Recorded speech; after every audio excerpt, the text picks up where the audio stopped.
दोस्तों, मैं त्रिशा सिंह आप सभी का क्लब आईएएस एस्पिरेंट चैनल पर स्वागत है। दोस्तों, आज आप लोग विजन आईएएस के टेस्ट नंबर 13 के क्वेश्चंस को सॉल्व करेंगे। इस टेस्ट पेपर में सभी क्वेश्चंस मॉडर्न हिस्ट्री के हैं और वीडियो को एंड तक बने रहिएगा। आई होप आपको अच्छा लगेगा। ठीक है, पहला क्वेश्चन दिया है, सहायक संधि के संदर्भ में निम्नलिखित कथनों पर विचार कीजिए। पहला कथन है, भारतीय शासकों ने अपने खर्च पर अपने राज्य में ब्रिटिश सेना की स्थायी तैनाती स्वीकार करनी पड़ी। दूसरा कथन, अंग्रेजों ने भारतीय शासकों के आंतरिक मामलों में हस्तक्षेप न करने का वादा किया। तीसरा कथन है, भारतीय शासकों को ब्रिटिश अनुमोदन के बिना यूरोपीय लोगों को अपनी सेवा में नियुक्त करने की अनुमति नहीं थी। क्वेश्चन में पूछा है कितने कथन सही हैं। ओके, एक कथन सही है, दो कथन सही है, तीन कथन सही है या कोई भी कथन सही नहीं है। ओके, आप लोग आंसर करने की कोशिश करें। तो दोस्तों, सहायक संधि किसके द्वारा शुरू किया गया था? लॉर्ड वेलेजली द्वारा शुरू किया गया था। ठीक है, लॉर्ड वेलेजली द्वारा शुरू किया गया था। अब इसके सहायक संधि के संदर्भ में अब आप स्टेटमेंट पर ध्यान दीजिए और आंसर करने की कोशिश करें। तो दोस्तों, पहला कथन दिया कि भारतीय शासकों को अपने खर्च पर जिन जिन भारतीय रियासतों ने ब्रिटिश सरकार से सहायक संधि स्वीकार की थी या जिन भारतीय रियासतों ने सहायक संधि को स्वीकार की थी, उसके संदर्भ में आपको बताना है कि किस तरह के समझौते हुए थे ब्रिटिश सरकार और भारतीय रियासतों के बीच। तो दोस्तों, पहला जैसा कि दिया है कि भारतीय शासकों को अपने खर्च पर अपने राज्य में अपने खर्च पर, ठीक है, जितने भी भारतीय शासक थे उनको अपने खर्च पर अपने राज्य में ब्रिटिश सेना की स्थायी तैनाती स्वीकार करनी पड़ी थी। तो आपका पहला स्टेटमेंट सही है। ठीक है, दूसरा था कि अंग्रेजों ने भारतीय शासकों के आंतरिक मामलों में हस्तक्षेप न करने का वादा किया था।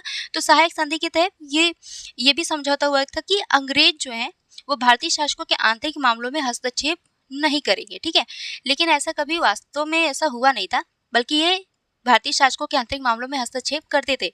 लेकिन जैसा कि क्वेश्चन में पूछा है कि सहायक संधि के संदर्भ में कि कौन सा स्टेटमेंट सही है, तो आपका ये दूसरा सही है। ठीक है, उन्होंने इस बात को फॉलो किया नहीं किया वो अलग बात थी, माना या माना वो अलग बात थी, लेकिन स्टेटमेंट आपका दूसरा सही है। ठीक है, तीसरा है, भारतीय शासकों को ब्रिटिश अनुमोदन के बिना यूरोपीय लोगों को अपनी सेवा में नियुक्त करने की अनुमति नहीं थी। ठीक है, तो जितने भी भारतीय शासकों ने ये सहायक संधि को स्वीकार किया था, उन लोगों को ब्रिटिश अनुमोदन के बिना, यानी कि जब तक उनको ब्रिटिश सरकार की अनुमति नहीं मिल जाती है, तब तक वो किसी भी यूरोपीय लोगों को अपनी सेवा में नियुक्त नहीं कर सकते थे। ठीक है, यानी कि अगर उनको अपने शासन में, ठीक है, अपने क्षेत्र में किसी यूरोपीय नागरिक को अपने सेवा में नियुक्त करना है, तो इसके लिए पहले उनको ब्रिटिश सरकार से अनुमोदन प्राप्त करना होगा। ठीक है, तो तीसरा भी सही है। इसके अलावा जैसे कि कुछ और भी समझौते हुए थे, जैसे कि वो जो भारतीय रियासत थे या भारतीय शासक थे, अपने दरबार में एक ब्रिटिश रेजिडेंट स्थापित करेंगे। हाँ, जैसे कि आपका पहला स्टेटमेंट था, सही है। ठीक है, ब्रिटिश शक्तियों के साथ ये जो है किसी विदेशी शक्ति के साथ संधि नहीं कर सकते थे। ठीक है, विदेशी शक्ति के साथ संधि नहीं कर सकते थे। तो आपका टोटल जो है कितने कथन सही है? तो तीनों कथन सही है। तो राइट आंसर क्या हो जाएगा? ऑप्शन सी हो जाएगा। अगला देखिए, निम्नलिखित में से कौन सा प्रेस अधिनियम भारत पर फ्रांसीसी आक्रमण की आशंका के कारण लागू किया गया और उसके माध्यम से प्रेस पर युद्धकालीन प्रतिबंध लगाया गया था, जिसमें प्री सेंसरशिप भी शामिल है? तो आंसर करने की कोशिश करें आप लोग, और आप लोग को क्लियर दिख रहा है? ठीक है, मैं जूम कर दी हूं। ओके, तो दोस्तों, फ्रांसीसी आक्रमण की आशंका के कारण प्रेस सेंसर अधिनियम 1799 यानी कि 1799 पारित किया गया था। ठीक है, फ्रांसीसी आक्रमण के आशंका के कारण कौन सा प्रेस अधिनियम पारित किया गया था? तो प्रेस सेंसरशिप अधिनियम 1799 लागू किया गया था। तो आपका आंसर क्या होगा? Option A. अगला क्वेश्चन देखिए आप लोग, लॉर्ड डलहौजी के संदर्भ में निम्नलिखित कथनों पर विचार कीजिए। पहला कथन है, उन्होंने भारत में पहली बार एक अलग लोक सेवा एक अलग लोक निर्माण विभाग की स्थापना की थी। ठीक है, पहला क्या दे रहा है स्टेटमेंट लॉर्ड डलहौजी के संदर्भ में कि इन्होंने भारत में पहली बार एक अलग लोक निर्माण विभाग की स्थापना की थी। दूसरा दिया है कि गवर्नर जनरल के रूप में उनके कार्यकाल के दौरान पूरे उत्तर पश्चिमी सीमांत प्रांत के लिए स्थानीय शिक्षा की थॉमसोनियन प्रणाली की सिफारिश की गई थी। ठीक है, थॉमसोनियन प्रणाली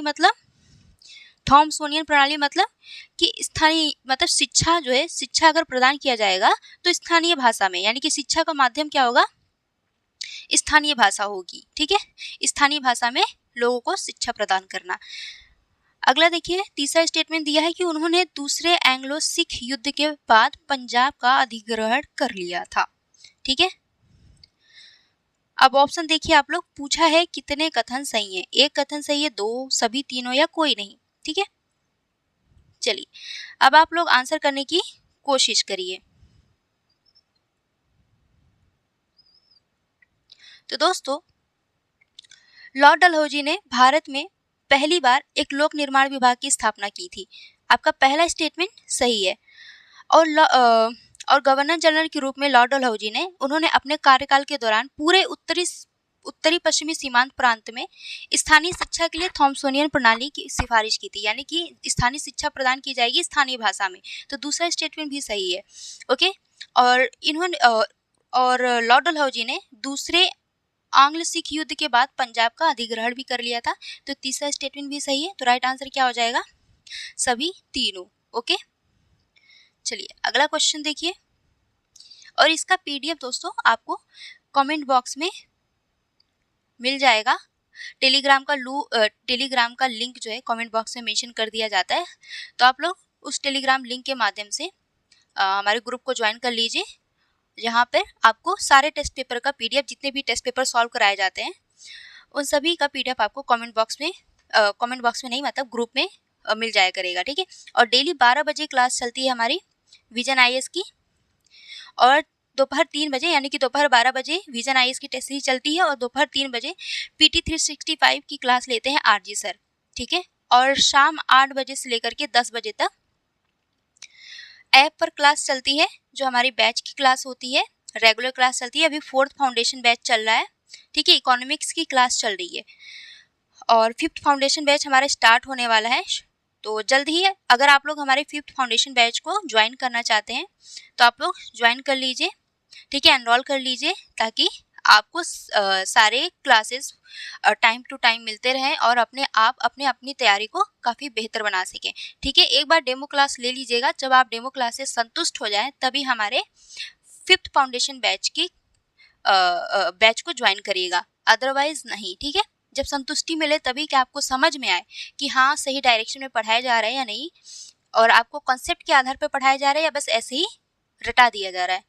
तो जब आप संतुष्ट हो तभी बस 1-2 बार हमारी डेमो क्लासेस देख लीजिएगा। यूट्यूब पर बहुत सारी पढ़ी है, आरजी सर द्वारा क्लास कराया जाता है। ठीक है, आरजी सर द्वारा, और संजीव सर भी हैं, वो भी क्लास लेते हैं हिस्ट्री एंशिएंट मॉडर्न और मेडिवल हिस्ट्री की आरजी सर संजीव सर लेते हैं। ठीक है, अब चलिए क्वेश्चन स्टार्ट करते हैं, बाकी इन्फॉर्मेशन मैं फिर कभी दे दूंगी। ठीक है, अब देखिए अगला क्वेश्चन है 1773 के रेगुलेटिंग एक्ट के संदर्भ में निम्नलिखित कथनों पर विचार कीजिए।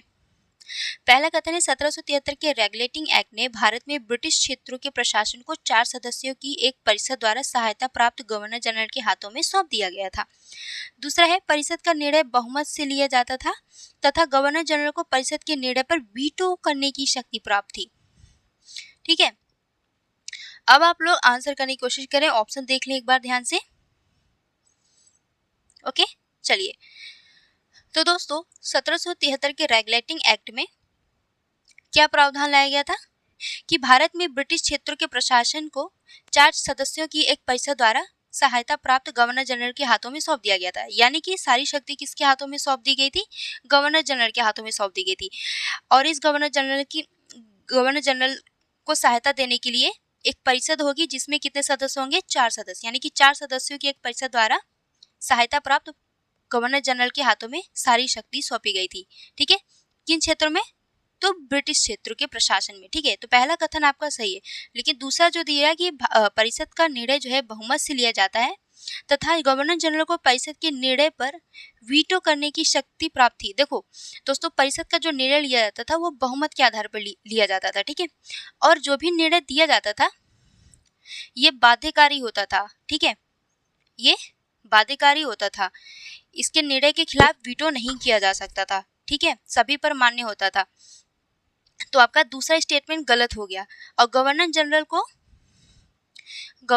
को केवल निर्णायक मत देने का अधिकार था, निर्णायक मत ही दे सकता था, यानी कि मत बराबर होने की स्थिति में ही ये वोट कर सकता था, ठीक है। तो आपका दूसरा स्टेटमेंट गलत हो गया। पहला सही है तो आंसर हो जाएगा केवल एक कथन सही है, ऑप्शन ए राइट आंसर। अगला देखिए, भारत में ब्रिटिश औपनिवेशिक सत्ता की फॉरवर्ड पॉलिसी के संदर्भ में निम्नलिखित कथनों पर विचार कीजिए। ओके दोस्तों, इस क्वेश्चन का आंसर मैं चाहती हूँ कि आप लोग दें, ठीक है, मैं इस क्वेश्चन का आंसर नहीं बताऊंगी, देखते हैं कितने लोग कमेंट में इसका आंसर देते हैं। ओके चलिए अगला क्वेश्चन देखिए, शिक्षा के लिए हंटर आयोग के संदर्भ में निम्नलिखित कथनों पर विचार कीजिए। ओके पहला कथन है, इसने माध्यमिक विद्यालयों के प्रत्यक्ष रूप से प्रांतीय सरकार द्वारा प्रबंधित किए जाने पर बल दिया। दूसरा, हंटर आयोग की विश्वविद्यालय शिक्षा की स्थिति में सुधार के लिए अनुदान सहायता को सुझाव दिया था। तीसरा, आयोग की अधिकांश सिफारिशों को अस्वीकार कर दिया गया था। ओके बताना है कितने कथन सही है, 1 2 3 या कोई नहीं, ठीक है। तो दोस्तों आप लोग आंसर करने की कोशिश करें एक बार। देखो, विलियम हंटर की अध्यक्षता में हंटर आयोग का गठन किया गया था शिक्षा की क्षेत्र में शिक्षा की समीक्षा करने के लिए कि वाकई कहाँ तक जो भी शिक्षा से संबंधित प्रावधान सुधार लाए गए थे, ठीक है, तो उसका कहाँ तक वो सफल हुआ, इसकी जांच के लिए हंटर आयोग का गठन हुआ था, ठीक है। अब पहला कथन देखिए, तो इसने दिया है कि इसने माध्यमिक विद्यालयों के प्रत्यक्ष रूप से प्रांतीय सरकार द्वारा प्रबंधित किए जाने पर बल दिया था। तो नहीं, इसने क्या सुझाव दिया था, इसने सुझाव ये दिया था कि जो सरकार है, सरकार माध्यमिक विद्यालयों के प्रत्यक्ष रूप से जो प्रबंधन करती है अब वो ना करे, ठीक है, यानी कि प्रबंधन से यथाशीघ्र जितना जल्दी हो सके इस माध्यमिक विद्यालयों के प्रत्यक्ष रूप से प्रबंधन का जो कार्य कर रही है उस पर अब ना करे, अब हट जाए वो। तो पहला गलत है, ठीक है, प्रबंधित किए जाने पर बल दिया था तो नहीं दिया था, तो पहला गलत हो गया। दूसरा दिया है कि हंटर आयोग ने विश्वविद्यालय शिक्षा की स्थिति में सुधार के लिए अनुदान सहायता का सुझाव दिया था। तो दोस्तों इस तरह का कोई प्रावधान, इस तरह की कोई सिफारिश नहीं की गई थी हंटर आयोग द्वारा, तो दूसरा गलत हो गया, ठीक है। तीसरा है कि आयोग की अधिकांश सिफारिशों को अस्वीकार कर दिया गया था। तो नहीं, आयोग की अधिकांश सिफारिशों को स्वीकार किया गया था, न कि अस्वीकार किया गया था।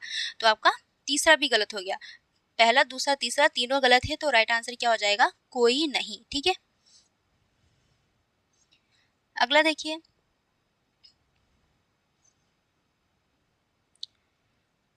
ठीक है, मैकाले स्मरण पत्र के संदर्भ में निम्नलिखित कथनों पर विचार कीजिए।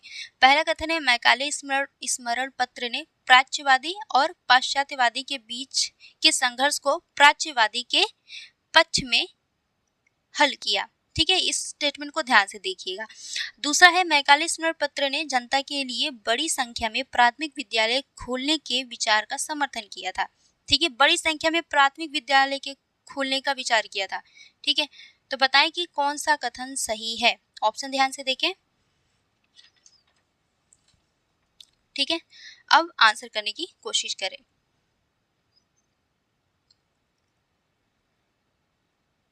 ठीक है, तो दोस्तों पहला जो कथन दिया है मैकाले स्मरण पत्र के संदर्भ में कि मैकाले स्मरण पत्र ने प्राच्यवादी और पाश्चात्यवादी के बीच के संघर्ष को प्राच्यवादी के पक्ष में हल दिया था, नहीं, प्राच्यवादी के पक्ष में हल नहीं दिया था, बल्कि ये पाश्चात्यवादी के पक्ष में हल अपना निर्णय दिया था, ठीक है। इसमें क्या था कि पाश्चात्यवादी में ये था कि जो शिक्षा प्रदान की जाएगी वो अंग्रेजी भाषा में की जाएगी, यानी अंग्रेजी भाषा में शिक्षा का प्रावधान था पाश्चात्यवादी में, और प्राच्यवादी में यह था कि शिक्षा का माध्यम जो है वो स्थानीय भाषा होनी चाहिए, ठीक है, स्थानीय भाषा होनी चाहिए। तो मैकाले स्मरण पत्र में क्या निर्णय लिया गया, किसके पक्ष में निर्णय लिया गया, प्राच्यवादी के पक्ष में नहीं बल्कि पाश्चात्यवादी के पक्ष में निर्णय लिया गया था। तो आपका पहला कथन गलत हो गया, यानी कि शिक्षा का माध्यम जो है अंग्रेजी बना दिया गया था, शिक्षा का माध्यम क्या बना दिया गया था, अंग्रेजी बना दिया गया था, ठीक है। तो आपका पहला गलत हो गया। दूसरा दिया कि मैकाले स्मरण पत्र ने जनता के लिए बड़ी संख्या में प्राथमिक विद्यालय खोलने के विचार का समर्थन किया था, तो नहीं, आपका दूसरा गलत हो गया। ठीक है, प्राथमिक विद्यालय खोलने के विचार का समर्थन नहीं किया था, बल्कि इसने जो है क्या किया था, प्राथमिक विद्यालय की जगह पर अंग्रेजी स्कूल और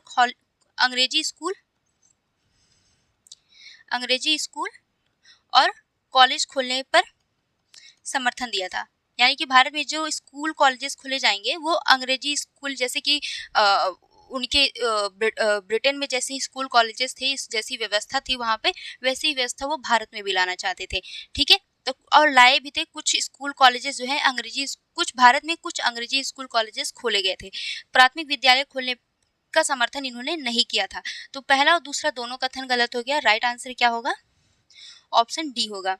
और वैसे भी मैकाले जो है ना, मैकाले ये भारतीय शिक्षा को निम्न स्तर का मानता था। ठीक है, इसकी थोड़ी सी रूढ़िवादी मानसिकता थी भारतीयों के प्रति, वो भारतीयों को कभी भी अच्छे नजर से नहीं देखता था।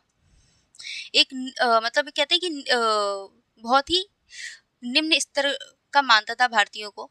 ठीक है, अब देखिए अगला क्वेश्चन, निम्नलिखित में से कौन सा एक 1903 के फ्रेजर आयोग का प्राथमिक उद्देश्य था। ठीक है, ध्यान से देखिएगा, 1903 के फ्रेजर आयोग का प्राथमिक उद्देश्य था। आप लोग को क्वेश्चन क्लियर दिख रहा है? अगर क्वेश्चन क्लियर ना दिखे, थोड़ा सा भी अगर गड़बड़ लगे आप लोग को, तो कमेंट में जरूर बताया करें, ताकि मुझे पता चले कि आप लोग को किस तरह की प्रॉब्लम आ रही है। ठीक है, लास्ट सेशन में आप लोगों ने बताया कि मैम क्वेश्चन क्लियर नहीं दिखता है, थोड़ा जूम करके बताया करिए, तो इसलिए मैं आज क्वेश्चन बहुत ज़्यादा जूम कर रही हूँ अच्छे से, मतलब ताकि आप लोग को क्लियर दिखे। ठीक है, देखिए मैं लेक्चर रिकॉर्ड करते समय मुझे नहीं पता चलता है कि आप लोग को कैसा दिखेगा। मुझे क्लियर दिख रही है, लेकिन क्योंकि आप लोग फ़ोन में क्लासेस देखते हो तो छोटा दिखता होगा, तो मैं इस चीज़ को नहीं पता, मतलब समझ नहीं पा रही थी। लेकिन जब आप लोगों ने मुझे बताया तब मैं जानी कि अच्छा आप लोगों को क्लियर नहीं दिखता होगा। ठीक है, तो अभी तक जितने भी क्लासेस लिए मैंने, आप लोग को अगर प्रॉब्लम हुई होगी तो उसके लिए बहुत बहुत सॉरी आप लोगों को, और थैंक यू बताने के लिए मेरे बच्चों कि आपको क्लियर नहीं दिख रहा था। ठीक है, तभी मैं, जब तक आप अपनी समस्याओं को रखेंगे नहीं तब तक आपकी समस्याओं का समाधान नहीं होगा। ठीक है, तो जीवन में कभी भी अगर आपको कोई भी चीज़ का समस्या है तो अपनी समस्याओं को रखिए, जिनसे समस्या है उनके सामने उस समस्या को रखिए, मन में कोई बात मत रखिए। ठीक है, तो समस्या सामने रखेंगे तभी आपका समाधान होगा, जैसे कि आप लोगों ने रखा था। ठीक है, और भी अगर कोई प्रॉब्लम होगी, वॉइस में अगर कोई प्रॉब्लम होगी तो भी आप लोग बताइएगा, उसको भी उसका भी समाधान किया जाएगा। ठीक है, तो दोस्तों 1903 के फ्रेजर आयोग का प्राथमिक उद्देश्य क्या था? तो इसका उद्देश्य था प्रत्येक प्रांत के पुलिस प्रशासन की जांच करना। तो राइट आंसर हो जाएगा आपका ऑप्शन ए। अगला देखिए, 1881 के प्रथम कारखाना अधिनियम के संदर्भ में निम्नलिखित कथनों पर विचार कीजिए। पहला कथन है, यह भारत के वायसराय लॉर्ड रिपन के कार्यकाल के दौरान पारित किया गया था। दूसरा है, यह सभी भारतीय कारखानों पर लागू थे, सभी। ठीक है, जब भी स्टेटमेंट पढ़े बहुत ध्यान से पढ़े, बहुत बारीकी से पढ़े। ठीक है, तीसरा है, इस अधिनियम के माध्यम से 14 वर्ष से कम आयु के बच्चों के नियोजन पर प्रतिबंध लगा दिया गया था। ओके, तो बताएं कौन सा कथन सही है। ऑप्शन एक बार ध्यान से देख लीजिए आप लोग। ठीक है, अब मैं क्वेश्चन पर आती हूँ, स्टेटमेंट पर। देखिए दोस्तों, 1881 में प्रथम कारखाना अधिनियम पारित हुआ था लॉर्ड रिपन के कार्यकाल में, तो आपका पहला स्टेटमेंट तो सही है। ठीक है, लेकिन जो दूसरा दे रहा है कि यह सभी भारतीय कारखानों पर लागू होता था, तो नहीं। ठीक है, उन भारतीय कारखानों पर लागू नहीं होता था जहां पर 100 या उससे कम के श्रमिक काम करते थे। यानी कि ऐसे कारखानों पे ये प्रथम कारखाना अधिनियम लागू होता था जहां पर 100 या 100 से ज्यादा लोग काम करते थे। ठीक है, तो आपका पहला कथन क्या हो गया, सही था। दूसरा कथन हो गया गलत, सभी भारतीय कारखानों पर नहीं। ठीक है, तीसरा दिया है कि इस अधिनियम के माध्यम से 14 वर्ष से कम आयु के बच्चों के नियोजन पर प्रतिबंध लगा दिया गया था। नहीं, 14 वर्ष से कम आयु के बच्चों के नियोजन पर प्रतिबंध नहीं लगा था, बल्कि 7 वर्ष से कम आयु के बच्चों पर, 7 वर्ष से कम उम्र के बच्चों पर प्रतिबंध लगा था। ठीक है, यानी कि 7 वर्ष से कम आयु के बच्चों के नियोजन पर प्रतिबंध लगाया गया था 1881 के प्रथम कारखाना अधिनियम में। और एक पॉइंट और ध्यान रखिएगा इसमें, जो कि इम्पोर्टेंट है, मान लो इस स्टेटमेंट की जगह कोई और स्टेटमेंट दे दे तो आप क्या करेंगे। ठीक है, तो अगर स्टेटमेंट दे दिया कि 12 वर्ष से कम उम्र के बच्चों की कार्य अवधि को 12 वर्ष से कम उम्र के बच्चों के कार्य अवधि का घंटा कितना किया गया था, कार्य अवधि कितना किया गया था, 9 घंटे। ठीक है, पर दिन वो 9 घंटे ही काम कर सकता था। यानी कि जिन बच्चों की उम्र 12 वर्ष से कम है वो कारखाने में एक दिन में कितने घंटे काम करेंगे, केवल 9, मतलब 9 घंटे कम नहीं होते हैं, लेकिन जैसे जो प्रावधान किया गया था मैं उस अकॉर्डिंग बता रही हूँ कि 12 वर्ष से कम उम्र के बच्चों से कितने घंटे काम लिए जाएंगे एक दिन में, तो 9 घंटे। ठीक है, एक दिन में 9 घंटे, इसको ध्यान रखिएगा। तो आपका कितना कथन सही हुआ, तीसरा गलत हो गया, दूसरा गलत हो गया, पहला सही है। तो राइट आंसर क्या हो जाएगा आपका, केवल 1 हो जाएगा। ठीक है, चलिए अगला देखिए। ठीक है, 1 मिनट रुक जाइए। ठीक है, अब क्लियर दिख रहा है। औपनिवेशिक भारत के दौरान तकनीकी शिक्षा के इतिहास के संदर्भ में निम्नलिखित कथनों पर विचार कीजिए। ठीक है, तकनीकी शिक्षा के इतिहास के संदर्भ में आपको 3 कथनों पर विचार करना है। पहला कथन है कि 1858 में पूना में ओवरसीयर्स स्कूल को डेक्कन कॉलेज का दर्जा दिया गया। दूसरा है भारत में चिकित्सा प्रशिक्षण 1835 में कलकत्ता मेडिकल कॉलेज की स्थापना के साथ शुरू हुआ। तीसरा 1847 में रुड़की में भारतीयों के साथ बिना किसी नस्लीय भेदभाव के, यहाँ पे स्टेटमेंट ध्यान से गौर से पढ़िएगा कि 1847 में रुड़की में भारतीयों के साथ बिना किसी नस्लीय भेदभाव के एक इंजीनियरिंग कॉलेज खोला गया। ठीक है, अब ऑप्शन देख लीजिए आप लोग, पूछा है कितने कथन सही है, 1, 2, 3 या कोई नहीं। ठीक है, चलिए तो दोस्तों भारत में अगर तकनीकी शिक्षा के इतिहास के बारे में बात करें तो पहला स्टेटमेंट दिया है कि 1858 में पूना में ओवरसीज स्कूल को डेक्कन कॉलेज का दर्जा दिया गया था। तो डेक्कन कॉलेज का दर्जा नहीं दिया गया था पूना में ओवरसीज स्कूल को, बल्कि पूना कॉलेज ऑफ इंजीनियरिंग का दर्जा दिया गया था। पूना कॉलेज ऑफ इंजीनियरिंग, ठीक है, इंजीनियरिंग का दर्जा दिया गया था, न कि डेक्कन कॉलेज का। तो पहला आपका गलत हो गया। दूसरा दिया कि भारत में चिकित्सा प्रशिक्षण जो है 1835 में कलकत्ता मेडिकल कॉलेज की स्थापना के साथ शुरू हुआ था, तो दूसरा सही है। ठीक है, तीसरा दिया कि 1847 में रुड़की में भारतीयों के साथ बिना किसी भेदभाव के इंजीनियरिंग कॉलेज खोला गया था। तो बिना किसी भेदभाव के नहीं, जो ये रुड़की में इंजीनियरिंग कॉलेज खोला गया था ये केवल यूरोपीय और यूरेशियाई लोगों के लिए था। ठीक है, भारतीयों के लिए नहीं था। ठीक है, भारतीयों के लिए नहीं था ये। तो आपका तीसरा गलत हो गया, बिना किसी भेदभाव के भरपूर भेदभाव किया गया था। ठीक है, भारतीयों को इसमें शामिल होने की इजाजत ही नहीं थी। तो आपका कितने कथन सही हुए, केवल 1 कथन सही हुआ। तो राइट आंसर क्या हो जाएगा आपका, ऑप्शन ए हो जाएगा। ओके, चलिए अगला देखिए। ओरोपोचे बुखार के संदर्भ में निम्नलिखित में से कौन सा कथन सही है।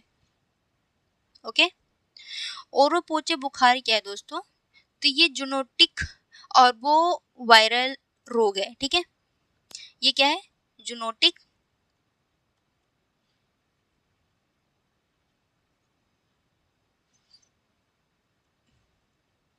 और वो वायरल रोग है। ये किस वायरस के कारण होता है, तो ये ओपोचे वायरस होता है, एक ओपोचे वायरस उसके कारण होता है। ठीक है, ठीक है, तो इसके संदर्भ में कौन सा स्टेटमेंट, कौन सा ऑप्शन सही है, तो दोस्तों इसके संक्रमण में शहरीकरण, वनों की कटाई और जलवायु परिवर्तन के कारण वृद्धि होती है। ठीक है, यानी कि अगर शहरीकरण बहुत ज्यादा तेजी से हो रहा है, क्योंकि आज के टाइम शहरीकरण बहुत ज्यादा तेजी से हो रहा है, वनों की कटाई बहुत ज्यादा हो रही है, जलवायु परिवर्तन हो रहा है, तो इसके कारण इस ओरोपोचे बुखार में भी वृद्धि देखने को मिल रहा है। ये संक्रामक बीमारी नहीं है, ध्यान रखिएगा। अभी वर्तमान में इसके लिए ना कोई टीका उपलब्ध है। ठीक है, ये मानव से मानव में संक्रमण नहीं होता है, और ये वाहक जो है मच्छर जो है वाहक है इसका, यानी कि मच्छरों के काटने से ये बीमारी फैलती है। ठीक है, चलिए अगला देखिए। विभिन्न ब्रिटिश विस्तारवादी और समेकनकारी सिद्धांतों या नीतियों के संदर्भ में गौरवपूर्ण पार्थक्य की नीति निम्नलिखित में से किस गवर्नर जनरल या वायसराय से संबंधित है? ठीक है, ब्रिटिश विस्तारकारी और समेकनकारी सिद्धांतों या नीतियों के संदर्भ में आपको बताना है कि गौरवपूर्ण पार्थक्य की नीति निम्नलिखित में से किस गवर्नर या वायसराय से संबंधित है? तो दोस्तों आपका आंसर होगा लॉर्ड लिटन। ठीक है, इसमें क्या होता है, इसमें अपने क्षेत्र का और ज्यादा विस्तार करने की मंशा होती है। ठीक है, अपने सीमा क्षेत्र को और ज्यादा ये बढ़ाने का प्रयास करते हैं। इसमें क्या होता है कि सीमाओं का वैज्ञानिक और तार्किक निर्धारण सुनिश्चित करते हैं और प्रभाव क्षेत्रों की रक्षा करते हैं ताकि इनका जो क्षेत्र है पूरी तरीके से सुरक्षित रहे। ठीक है, चलिए अगला देखिए।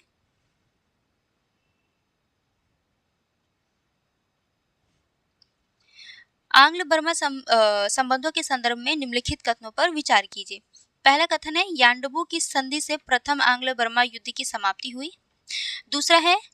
दूसरा आंग्ल बर्मा युद्ध बर्मा के पश्चिम की ओर विस्तार और अराकान तथा मणिपुर पर कब्जे का परिणाम था। तीसरा आंग्ल बर्मा युद्ध 1885 में डफरिन के आक्रमण और ऊपरी बर्मा के अधिग्रहण के साथ शुरू हुआ था। ठीक है, बताना है कितने कथन सही हैं, 1, 2, 3 या कोई नहीं। ठीक है, आंग्ल बर्मा युद्ध के संदर्भ में बताना है आपको। ओके, क्लियर है? तो दोस्तों प्रथम आंग्ल बर्मा युद्ध में यांडूब की संधि हुई थी, यानी कि प्रथम आंग्ल बर्मा युद्ध जो है यांडूब की संधि से समाप्त हुई थी। और ये प्रथम आंग्ल बर्मा युद्ध हुआ क्यों था? तो दोस्तों वर्मा द्वारा क्या किया जा रहा था? पश्चिम की ओर विस्तार किया जा रहा था। ठीक है, वर्मा द्वारा अपने पश्चिम की ओर विस्तार किया जाता है किन क्षेत्रों में? अराकान और मणिपुर में। ठीक है, ये अराकान और मणिपुर वाले क्षेत्र पर इसने कब्जा कर लिया था, जिससे कि ब्रिटिश शासकों को ये चीज तो पसंद नहीं आई कि उनके अलावा कोई और भारतीय क्षेत्रों पर कब्जा करे। और इसके साथ ही इसने जो है अराकान और मणिपुर वाले क्षेत्र पर कब्जा किया ही था, जिससे कि जो इसका पास वाला क्षेत्र था असम और ब्रह्मपुत्र घाटी, यहाँ पर भी ये अपना क्षेत्र विस्तार करना चाहते थे।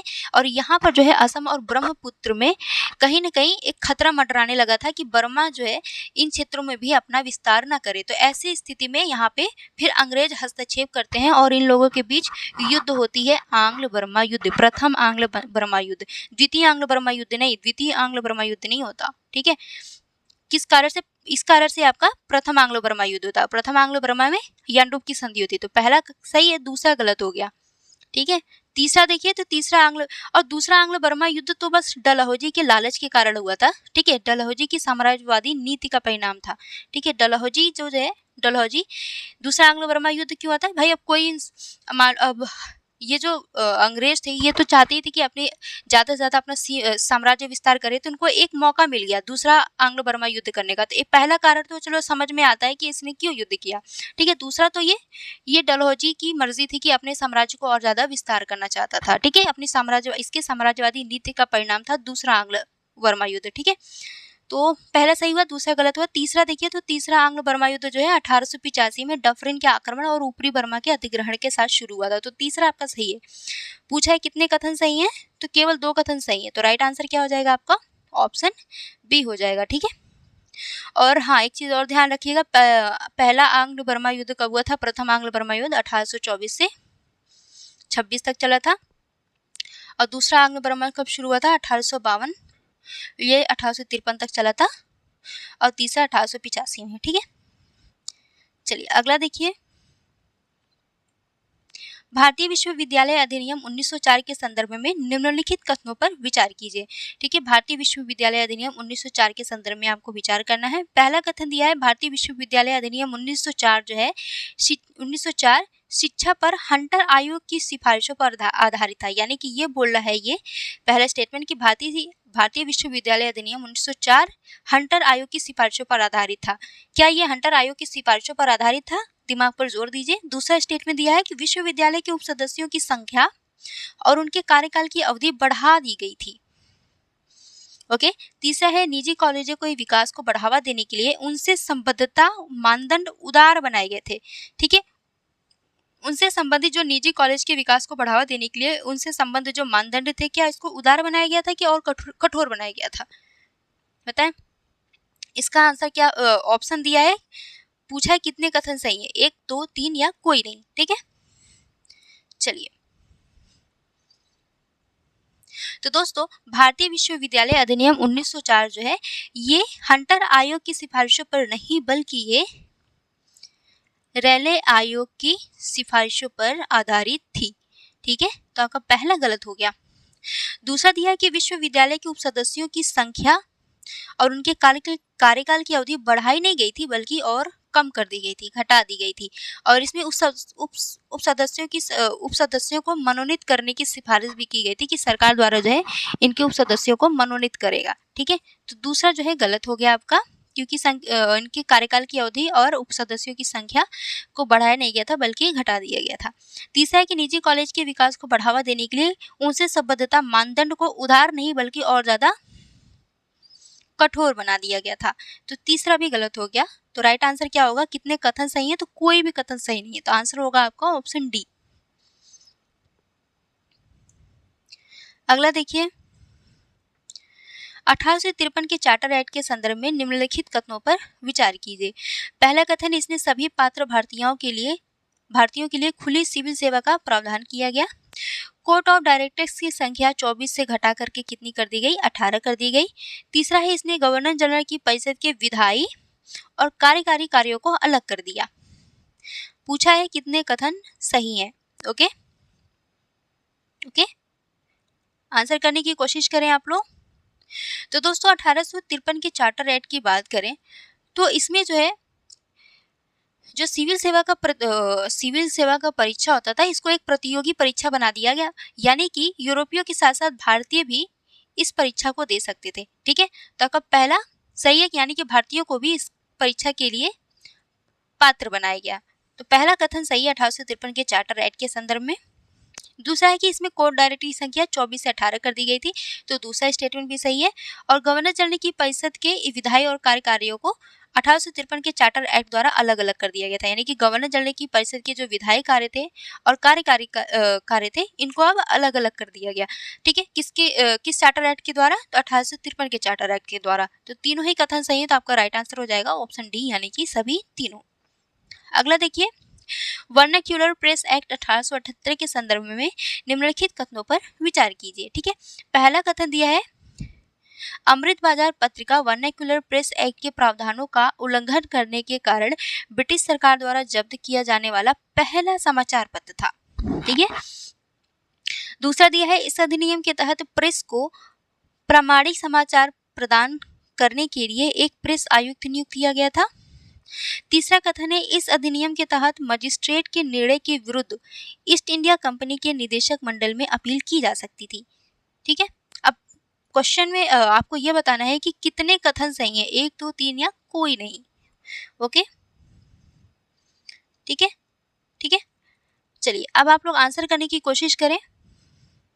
अगर मैं बहुत ज़्यादा पूरा क्वेश्चन आप लोग को दिखाऊंगी फुल, तो शायद आप लोग को देखने में थोड़ी प्रॉब्लम आएगी, इसलिए मैं जूम कर देती हूँ। ठीक है, क्योंकि क्वेश्चन तो आपको पता है कि किसके संदर्भ में पूछा जा रहा है, वर्नाक्यूलर प्रेस एक्ट के संदर्भ में पूछा जा रहा है, वर्नाक्यूलर प्रेस एक्ट 1878। ओके, तो आप लोग स्टेटमेंट पर ध्यान दीजिए। तो दोस्तों, जैसे कि आपको पहला स्टेटमेंट दिया है कि अमृत बाजार पत्रिका, तो दोस्तों अगर हम अमृत बाजार पत्रिका की बात करें तो ये जो है वर्नाक्यूलर प्रेस एक्ट से बचने के लिए रातों रात इसने क्या किया कि ये अंग्रेजी, ठीक है, रातों रात इसने क्या किया कि ये अंग्रेजी समाचार पत्र में परिवर्तित कर लिया खुद को। ठीक है, ये रातों रात इसने क्या किया, खुद को अंग्रेजी समाचार पत्र में परिवर्तित कर लिया। तो ये अगर खुद को, जब ये अपने आप को अंग्रेजी समाचार पत्र में परिवर्तित कर लिया, तो फिर इस पे प्रेस एक्ट का प्रावधान का उल्लंघन कैसे माना जाएगा?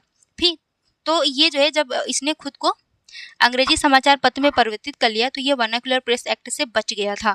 ठीक है, तो आपको पहला गलत हो गया। बल्कि वर्नाक्यूलर प्रेस एक्ट 1878 के तहत किन किन समाचार पत्रिकाओं पर मुकदमा चलाया गया था, तो ध्यान रखिएगा, सोम प्रकाश,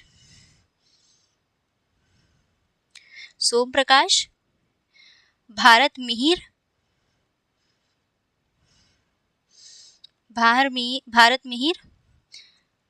समाचार दर्पण, ठीक है, समाचार दर्पण ध्यान रखिएगा। मान लीजिए इन सभी समाचार पत्रों का नाम दे दे तो फिर आप लोग का गलत नहीं चाहिए। सोम प्रकाश, भारत मिहिर, समाचार दर्पण। ओके, अमृत बाजार पत्रिका जो था ये बड़ा चंट था, खुद को रातों रात बदल दिया अंग्रेजी समाचार पत्र में। ठीक है, दूसरा है इस अधिनियम के तहत, ठीक है, दूसरा है कि इस अधिनियम के तहत प्रेस को प्रमाणित समाचार प्रदान करने के लिए एक प्रेस आयुक्त को नियुक्त किया गया था, तो दूसरा सही है आपका।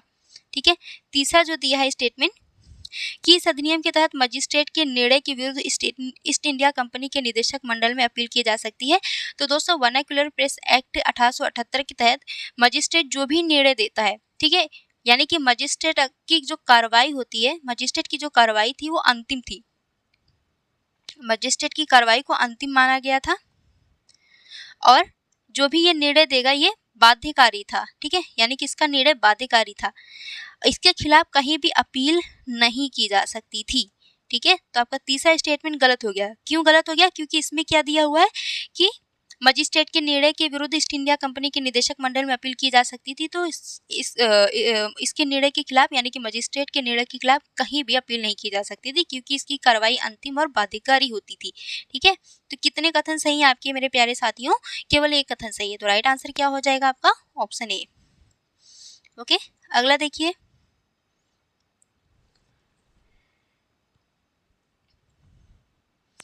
सोलर पैराबोलॉइड टेक्नोलॉजी के संदर्भ में निम्नलिखित कथनों पर विचार कीजिए। पहला कथन है इसके तहत उच्च तापमान प्राप्त करने के लिए सूर्य के प्रकाश को रिसीवर पर केंद्रित करने हेतु पैराबोलिक दर्पण का उपयोग किया जाता है। दूसरा है यह पारंपरिक केंद्रित सौर ऊर्जा की तुलना में कम कुशल और लागत प्रभावी है, यानी ये कम कुशल है और कम लागत प्रभावी है क्योंकि इसके तहत प्रकाश ऊर्जा को पहले उष्मा ऊर्जा में परिवर्तित किया जाता है। ओके, तो बताएं सोलर पैराबोलॉइड टेक्नोलॉजी के संदर्भ में कौन सा कथन सही है? ऑप्शन देख लें आप लोग एक बार। ठीक है, एक और दो, या ना तो एक ना ही दो। ओके, तो दोस्तों पहला कथन जो दिया है कि सोलर पैराबोलॉइड टेक्नोलॉजी के संदर्भ में कि इसके तहत उच्च तापमान प्राप्त करने के लिए सूर्य के प्रकाश को रिसीवर पर केंद्रित करने के लिए किस तरह का दर्पण प्रयोग होता है? पैराबोलिक दर्पण का प्रयोग होता है, तो आपका पहला स्टेटमेंट सही है। ठीक है, दूसरा जो दिया है, दूसरा कथन दिया है कि यह पारंपरिक केंद्रित सौर ऊर्जा की तुलना में कम कुशल नहीं है। ठीक है, कम कुशल नहीं है, ये काफी उच्च दक्षता प्रदान करता है। ठीक है, ये उच्च दक्षता प्रदान करता है, उससे ज्यादा कुशल है। ठीक है, पारंपरिक केंद्रित सौर ऊर्जा की तुलना में सोलर पैराबोलॉइड टेक्नोलॉजी ये ज्यादा दक्ष है उसकी तुलना में, पारंपरिक केंद्रित सौर ऊर्जा की तुलना में, और ये उच्च लागत प्रभावी होता है, ये काफी ज्यादा लागत प्रभावी होता है और इसमें विद्युत लागत भी बहुत कम होती है। तो दूसरा कथन गलत है, केवल एक कथन सही है, राइट आंसर हो जाएगा ऑप्शन ए। अगला देखिए, अगला क्वेश्चन है 19वीं शताब्दी के दौरान भारतीय पूंजीपति वर्ग के संदर्भ में निम्नलिखित कथनों पर विचार कीजिए। पहला कथन है भारतीय पूंजीपति वर्ग भारी उद्योग के विकास के लिए विदेशी पूंजी पर निर्भर थे। दूसरा कथन है पूंजीपति वर्ग साम्राज्यवाद समर्थक सामंती हितों के अधीन थे। बताना है कि कौन सा कथन सही है। ओके, आंसर करने की कोशिश करें आप लोग। तो दोस्तों 19वीं शताब्दी के दौरान जो भारतीय पूंजीपति वर्ग थे, ये भारतीय पूंजीपति वर्ग जो है भारी उद्योगों के विकास के लिए विदेशी पूंजी पर निर्भर नहीं थे, बल्कि ये स्वयं के संसाधनों पर निर्भर थे, विदेशी पूंजी पर निर्भर नहीं थे। तो आपको पहला गलत हो गया, और ना ही ये किसी साम्राज्यवाद समर्थक सामंती हितों के अधीन थे। ठीक है, ये स्वतंत्र थे, किसी के अधीन नहीं थे, ये किसी सामंती हितों के अधीन नहीं थे। तो दूसरा गलत हो गया, पहला भी गलत हो गया, तो आंसर क्या हो जाएगा? ना तो एक और ना ही दो, क्योंकि क्वेश्चन में पूछा है कौन सा सही है। ओके, अगला देखिए, रैयतवाड़ी बंदोबस्त के संदर्भ में निम्नलिखित कथनों पर विचार कीजिए। पहला कथन है रैयतवाड़ी बंदोबस्त प्रणाली ब्रिटिश भारत में थॉमस मुनरो और अलेक्जेंडर रीड द्वारा शुरू किया गया था। दूसरा है इस प्रणाली के तहत ब्रिटिश सरकार रैयतों से सीधे भू राजस्व एकत्र करती थी। ओके, बताना है कि कौन सा कथन सही है रैयतवाड़ी बंदोबस्त के संदर्भ में। तो दोस्तों रैयतवाड़ी बंदोबस्त किसके द्वारा लाया गया था इस प्रणाली को? तो ब्रिटिश भारत में थॉमस मुनरो और अलेक्जेंडर रीड द्वारा शुरू की गई थी। तो पहला कथन सही है। और रैयत, क्योंकि रैयत का मतलब क्या होता है? किसान। ठीक है। तो आप इससे आपको ध्यान रखना है कि रैयतवाड़ी मतलब होता है किसान, यानी कि जो ये ब्रिटिश सरकार थी ये डायरेक्ट किसानों से भू राजस्व एकत्रित करती थी, बीच में कोई बिचौलिया नहीं था। इसमें बीच में कोई बिचौलिया नहीं था कि जैसे कि स्थायी बंदोबस्त में था कि पहले जो जमींदार होगा वो किसानों से कर वसूलेगा, फिर कुछ हिस्सा अपने पास रखेगा, बाकी बचा हुआ हिस्सा ब्रिटिश सरकार को दे देगा। तो इसमें बिचौलिया का कोई प्रावधान नहीं था। डायरेक्ट जो है ब्रिटिश सरकार थी वो डायरेक्ट भू राजस्व वसूल करती थी किसानों से, यानी कि किसानों को भूमि का मालिक बना दिया गया था इस रैयतवाड़ी बंदोबस्त में। तो दोनों कथन सही है आपके, ठीक है। दोनों कथन सही है कि इस प्रणाली के तहत ब्रिटिश सरकार रैयतों से, यानी कि रैयतों मतलब किसानों से, ठीक है, रैयत मतलब किसान, किसानों से सीधे भू राजस्व एकत्रित करती थी। राइट आंसर क्या हो जाएगा? ऑप्शन सी, 1 और 2 दोनों। अगला क्वेश्चन देखिए, सत्यशोधक समाज के संदर्भ में निम्नलिखित कथनों पर विचार कीजिए। पहला कथन दिया है, इसका उद्देश्य समाज के वंचित वर्गों के लिए शिक्षा और सामाजिक अधिकारों को बढ़ावा देना। दूसरा, सावित्रीबाई फुले इसके संस्थापकों में से एक थी। तीसरा दिया है, इसने वैदिक संस्कृति और उपनिषदों को अस्वीकार कर दिया था। ठीक है, बताना है कितने कथन सही हैं सत्यशोधक समाज के संदर्भ में। तो दोस्तों सत्यशोधक समाज 1873 में इसका गठन किसके द्वारा किया गया था? ज्योतिराव फुले द्वारा, ठीक है, ज्योतिराव फुले द्वारा। और इसका उद्देश्य क्या था? इसका उद्देश्य था समाज के वर्गों के लिए शिक्षा और सामाजिक अधिकारों को बढ़ावा देना। और सावित्रीबाई फुले भी जो है इसके संस्थापकों में से एक थी। दूसरा भी सही है।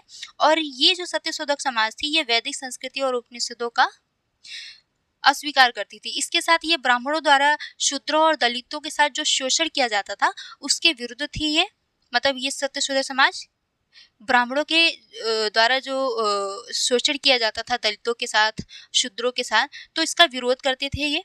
और साथ ही में ये कुटीर उद्योग हो गया या फिर स्वदेशी वस्तुओं को बढ़ावा देते थे ये। तो इन सब पॉइंट को भी ध्यान रखिएगा, ठीक है। तो तीनों कथन सही है, तो आंसर क्या हो जाएगा? ऑप्शन सी, यानी कि सभी तीनों।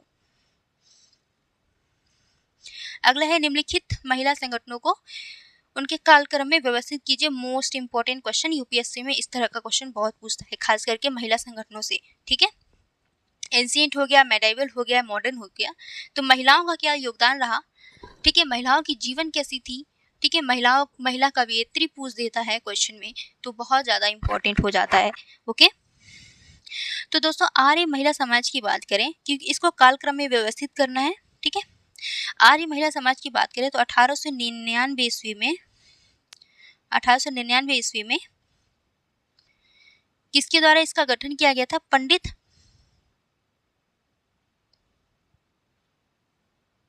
रमाबाई द्वारा इसका गठन किया गया था। थियोसॉफिकल सोसाइटी 1875 में इसका गठन हुआ था। इसका गठन किसने किया था? ब्लावत्स्की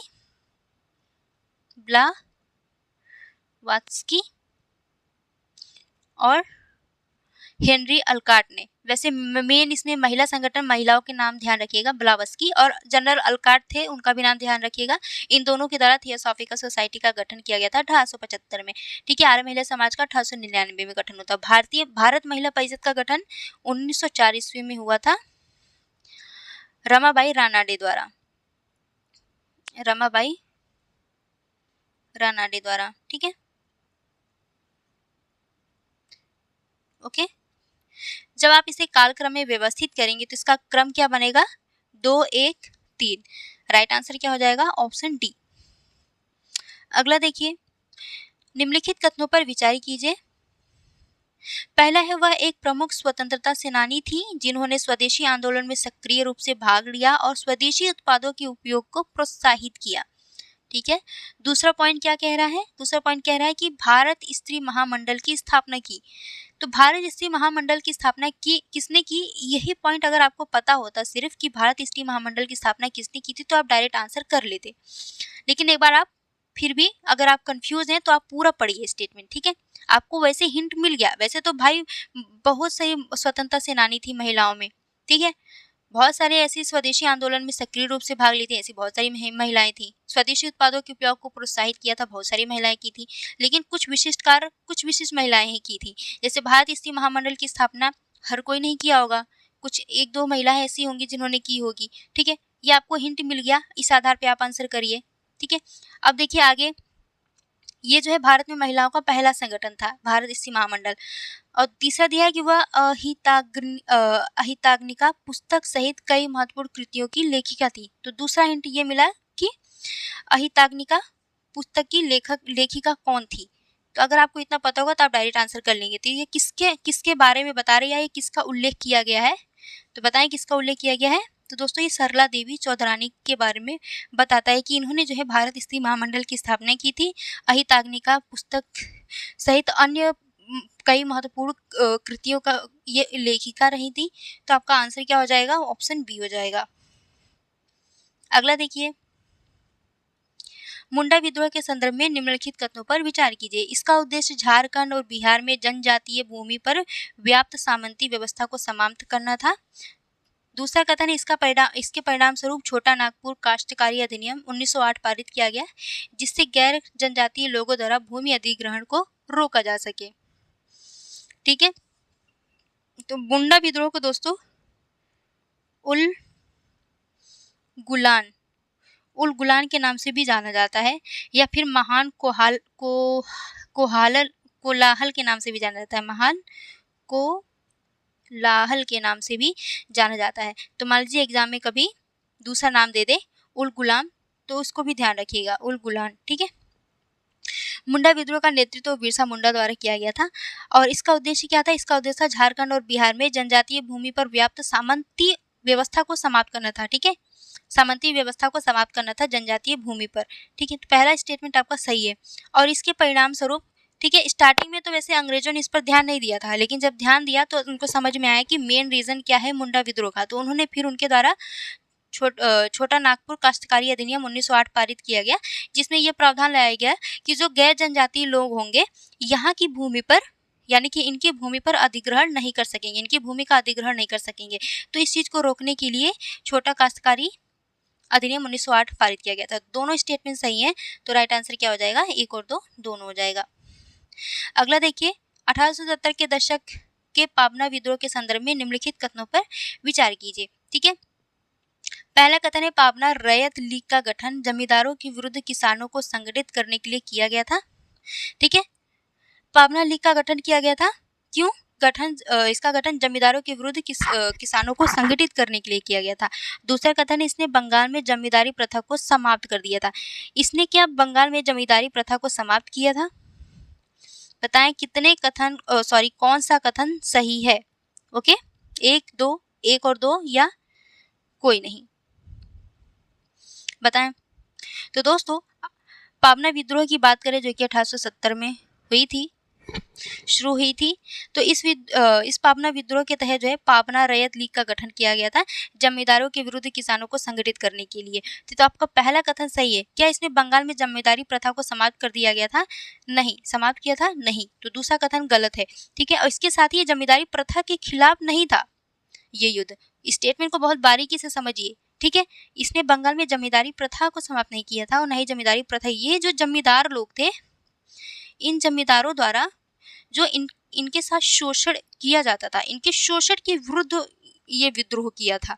इनके शोषण के विरुद्ध जो है पाबना विद्रोह किया गया था। ठीक है, तो आपका दूसरा गलत हो गया। इनकी जो दमनकारी प्रथाएं थी, इनकी दमनकारी प्रथाओं के विरुद्ध पाबना विद्रोह लाया गया था। तो आपका पहला सही है, दूसरा गलत है। तो राइट आंसर केवल 1 होगा। अगला देखिए, 1879 के कृषक राहत अधिनियम के संदर्भ में निम्नलिखित कथनों पर विचार कीजिए।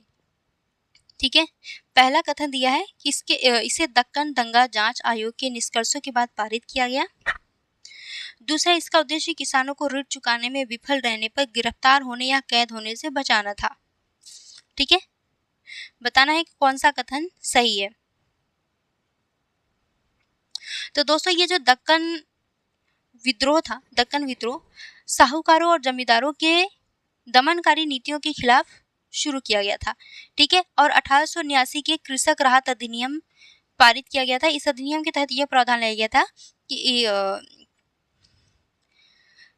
हाँ, तो पहले देखिए इसमें कि इसे दक्कन जांच आयोग के निष्कर्षों के बाद इसे पारित किया गया था, ठीक है। तो पहला कथन सही है कि इसे दक्कन जांच आयोग के निष्कर्षों के बाद पारित किया गया था। इसमें क्या प्रावधान लाया गया था, इसका उद्देश्य क्या था, तो इसका उद्देश्य था कि किसानों को ऋण चुकाने में विफल रहने पर गिरफ्तार होने या कैद होने से बचाना था। तो दोनों ही कथन सही है, आंसर क्या हो जाएगा, ऑप्शन सी।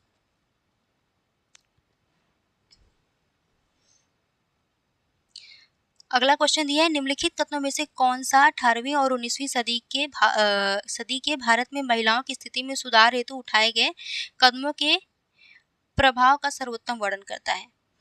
तो दोस्तों इन सुधारों का लाभ जो है समाज के कुछ वर्गों, विशेष रूप से उच्च और मध्यम वर्गों तक ही सीमित था। तो ये आपका एग्जैक्ट आंसर होगा, ऑप्शन बी। ओके, अगला देखिए, अब इस स्टेटमेंट को ध्यान से पढ़िएगा और एक तो बहुत लंबा है, ठीक है। निम्नलिखित परिच्छेदिका पर विचार कीजिए। वह 19वीं सदी के केरल के समाज सुधारक थे, ठीक है। कहाँ के समाज सुधारक थे, केरल के। उन्होंने एक जाति एक धर्म एक ईश्वर के विचार का समर्थन किया। एझावा समुदाय के उत्थान की दिशा में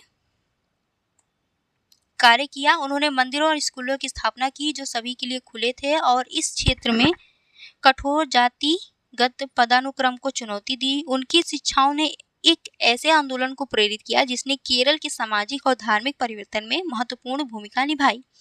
उपयुक्त परिच्छेदिका किसका वर्णन कर रहा है, बताएं। भैराम जी एम मालाबारी, ज्योतिबा फुले, श्री नारायण गुरु या ईवी रामास्वामी पेरियार। बताएं उपरोक्त परिच्छेद का ये विशेषताएं जो है किसके बारे में बताया, ये किसकी विशेषता है जो ऊपर दी हुई है कि केरल के समाज सुधारक थे, इन्होंने एक जाति एक धर्म एक ईश्वर के विचार का समर्थन किया, एझावा समुदाय के उत्थान की दिशा में कार्य किया। ये किसने किया था भाई, ये सब श्री नारायण गुरु ने। तो आंसर क्या हो जाएगा, ऑप्शन सी। अगला देखिए, निम्नलिखित घटनाओं में से कौन सी सर्वप्रथम घटित हुई थी। तो दोस्तों शशिपद बनर्जी ने भारत में श्रमजीवी नामक समाचार पत्र प्रारंभ किया था। तो श्रमजीवी नामक समाचार पत्र कब प्रारंभ किया था शशिपद बनर्जी ने, तो 1870 में प्रारंभ किया था। ग्रेट इंडियन पेनिनसुलर रेलवे की हड़ताल कब हुई थी, 1899 में हुई थी। नारायण मेघाजी लोखंडे द्वारा मिल हैंड्स एसोसिएशन की स्थापना कब हुई थी, 1880 ईस्वी में हुई थी। सोराबजी शाहपुरजी बंगाली द्वारा बम्बई विधान परिषद में श्रम स्थितियों में सुधार के लिए एक विधेयक पारित किया था। विधेयक पारित करने का प्रयास किया था, किसने किया था, सोराबजी शाहपुरजी बंगाली द्वारा, ठीक है। श्रम स्थितियों में सुधार के लिए कब पारित करने का प्रयास किया था, 1878 में। अब क्वेश्चन क्या पूछा है कि सर्वप्रथम इन चारों में से कौन सी घटना घटित हुई थी। तो दोस्तों 1870 में शशिपदा बनर्जी द्वारा श्रमजीवी नामक समाचार पत्र प्रारंभ किया गया था। तो सबसे पहले इन चारों में कौन सा घटित हुई थी, ऑप्शन ए राइट आंसर हो जाएगा आपका, ठीक है। अगला देखिए, 19वीं सदी के भारत में श्रमिकों की स्थिति सुधारने के आरंभिक प्रयासों के संदर्भ में निम्नलिखित में से कौन सा कथन सही है, ठीक है। तो दोस्तों 19वीं सदी के भारत में श्रमिकों की आर्थिक स्थिति सुधारने के आरंभिक प्रयासों में आपका सबसे सटीक आंसर होगा कि ज्यादातर प्रयास अलग थलग विशिष्ट स्थानीय शिकायतों पर केंद्रित हैं और श्रमिक अधिकारों के प्रति उनमें समेकित दृष्टिकोण का अभाव था, ठीक है। तो राइट आंसर क्या हो जाएगा आपका, ऑप्शन बी हो जाएगा, ठीक है। ज्यादातर इनके जो प्रयास थे, सबके प्रयास अलग अलग थे, सबकी विचारधाराएं अलग थी श्रमिक सुधार को लेकर के, और इनकी जो शिकायतें थी कहीं न कहीं बहुत ज़्यादा स्थानीय रही है और श्रमिक अधिकारों के प्रति उनमें एक एक एक जैसा दृष्टिकोण नहीं था, सब में अलग-अलग, सबका अलग-अलग दृष्टिकोण था, तो इस वजह से ये ज़्यादातर प्रभावी नहीं हो पाया था, ठीक है। अगला देखिए, उनमें एकजुटता भी नहीं थी ना, बात ये भी थी। अगला देखिए, आंदोलन दिया है और नेतृत्व। चुआर आंदोलन कब हुआ था, 1866 से 1766 से 1816 तक दुर्जन सिंह द्वारा इसका नेतृत्व किया गया था। संथाल विद्रोह के नेतृत्वकर्ता कौन है, तो सिद्धू कानू, तो दूसरा भी सही है, ठीक है। संथाल विद्रोह हुआ कब था, 1855 से 1856 तक, ठीक है। खोंड विद्रोह का चक्र बिश्नोई द्वारा नेतृत्व किया गया था और हुआ कब था ये, तो 1837 से 1858 तक चला था ये विद्रोह। तो जब भी आप लोग आंदोलन पढ़ें, ठीक है, चाहे ये जनजातीय आंदोलन हो या किसान आंदोलन हो, तो उसका कब शुरू हुआ था, कब आंदोलन हुआ था, उसका टाइम पीरियड भी, और किसके द्वारा नेतृत्व प्रदान किया गया था और क्यों आंदोलन हुआ था, ठीक है, क्यों हुआ था, नेतृत्व किसने किया था, ठीक है, कब हुआ था और इसके क्या परिणाम थे, क्या परिणाम थे, तो ये पढ़िएगा, ठीक है। तो आपका आंसर क्या होगा, कितने सही है, सभी सही सुमेलित हैं, तो आंसर हो जाएगा ऑप्शन डी। अगला देखिए, भारतीय इतिहास के संदर्भ में पोडू, कुमारी और जरा पद है, ये क्या है, पोडू, कुमारी और जरा, ये पद क्या है, ये क्या है दोस्तों, स्थानांतरित खेती के स्वदेशी कृषि पद्धतियां। देखिए दोस्तों, स्थानांतरित खेती में क्या होता है कि जो जनजाति लोग होते हैं एक जगह जाते हैं, जंगल वंगल काटते हैं, खेती करते हैं, फिर उस क्षेत्र को छोड़ करके कहीं और जाते हैं, जंगल काटते हैं, खेती वेती करते हैं, तो इनका क्या है, एक जगह से दूसरी जगह स्थानांतरित होते रहते हैं ये, ठीक है। तो ये जो स्थानांतरित खेती है, अलग अलग जगहों पे इनका अलग अलग स्थानीय नाम होता है, अलग अलग जगहों पे अलग अलग नाम से जाने जाते हैं, ठीक है। जैसे पोडू नाम जो है आंध्र प्रदेश में स्थानांतरित कृषि को पोडू के नाम से जाना जाता है, ठीक है, आंध्र प्रदेश में। कुमारी जो है पश्चिमी घाट में स्थानांतरित खेती को कुमारी नाम से जाना जाता है, और जरा को दक्षिणी राज्यों में स्थानांतरित खेती को जरा नाम से जाना जाता है, ठीक है। तो आपका एग्जैक्ट आंसर क्या हो जाएगा, ऑप्शन ए।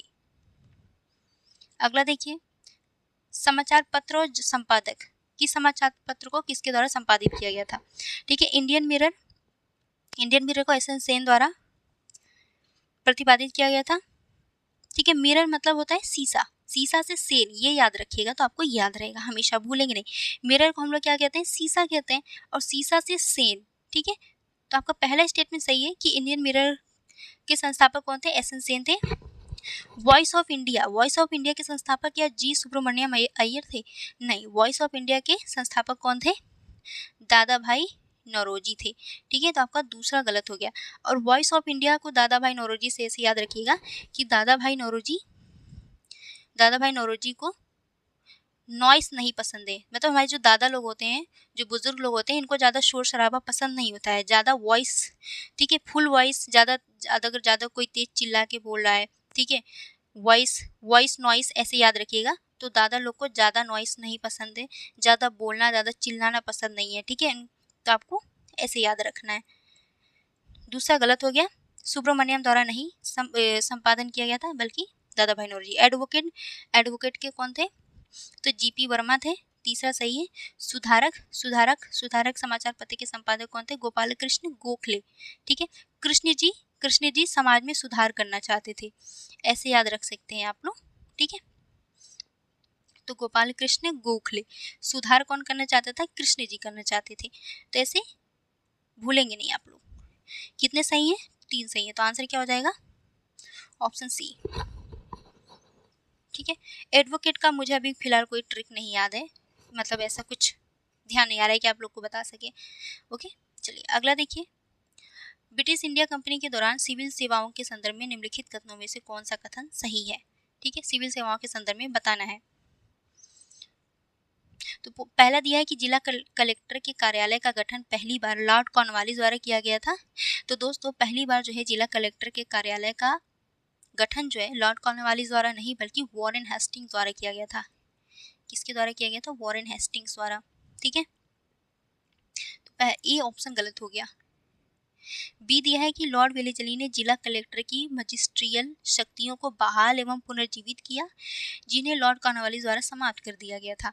तो दोस्तों किसके द्वारा जिला कलेक्टर की मजिस्ट्रियल शक्तियों को किसके द्वारा बहाल किया गया था और पुनर्जीवित किया गया था, क्या लॉर्ड वेलेस्ली द्वारा, क्या लॉर्ड वेलेस्ली द्वारा किया गया था, नहीं, किसके द्वारा किया गया था, विलियम बेंटिक द्वारा किया गया था, विलियम बेंटिक द्वारा किया गया था, न कि लॉर्ड वेलेस्ली द्वारा। तो आपका दूसरा ऑप्शन बी गलत हो गया, ठीक है। तीसरा दिया है, अब चौथे पे आते हैं डायरेक्ट, तो तीसरा आपका पता चल जाएगा।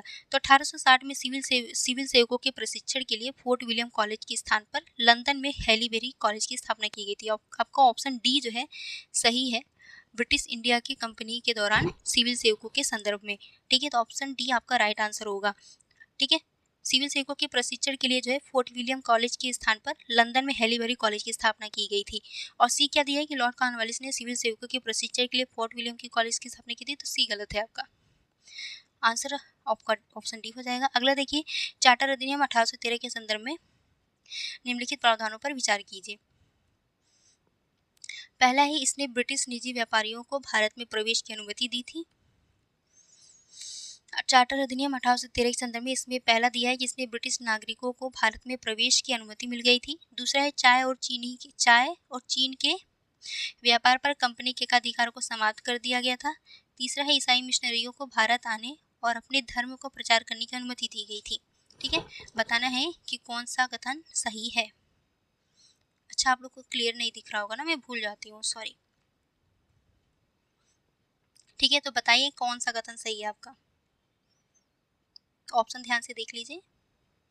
ओके, तो दोस्तों चार्टर अधिनियम 1813 की बात करें तो इसमें भारत में व्यापार करने की जो पूरा एकाधिकार था ईस्ट इंडिया कंपनी को, उस एकाधिकार को समाप्त कर दिया गया था चार्टर अधिनियम 1813 के तहत।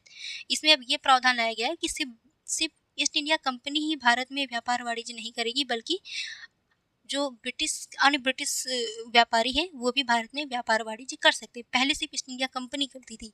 ठीक है, एकाधिकार था ईस्ट इंडिया कंपनी का, अब इस एकाधिकार को समाप्त कर दिया गया।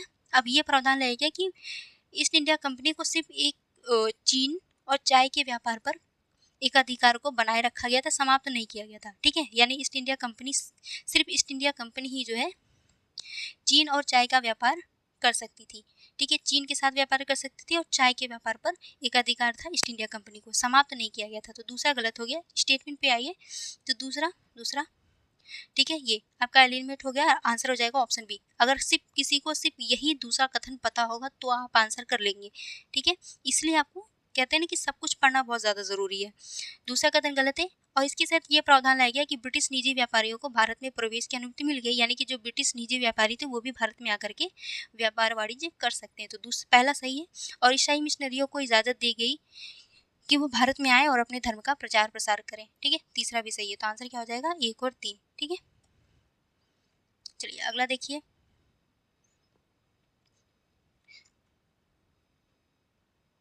अगला है, निम्नलिखित में से किस संशोधन अधिनियम में दासों की स्थितियों में सुधार लाने और अंततः दास प्रथा के उन्मूलन का प्रावधान किया गया था।